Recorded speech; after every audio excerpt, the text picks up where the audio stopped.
उरण ईश्वरपूरमध्ये अल्पवयीन वाहन चालकांवर पोलिसांचा दणका. 15 जणांवर गुन्हे दाखल.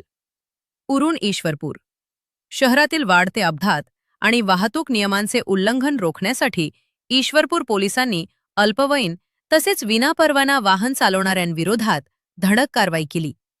या कारवाईत 15 जणांवर गुन्हे दाखल करण्यात आले.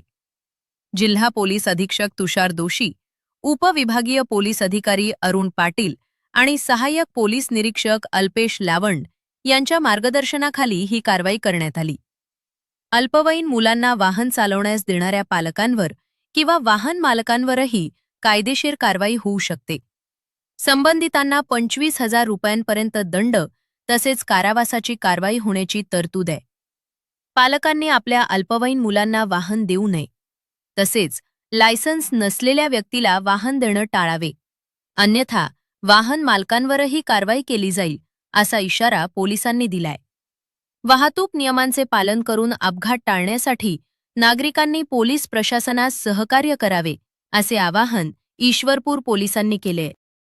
सांगली जिल्ह्याचे पोलीस अधीक्षक माननीय श्री तुषार दोशी सर, ईश्वरपूर उपविभागीय पोलीस अधिकारी माननीय श्री अरुण पाटील सर यांच्या मार्गदर्शनाखाली वाहतूक विभाग ईश्वरपूर यांनी ईश्वरपूर शहरामध्ये आज अल्पवयीन मुले ज्यांच्याकडे ज्यांचं वय 18 वर्षापेक्षा कमी आहे आणि ज्यांच्याकडे वाहन परवाना नाही अशा चालकांवरती कारवाई केलेली आहे. एकंदर आम्ही 15 वाहन चालकांवरती कारवाई केलेली आहे.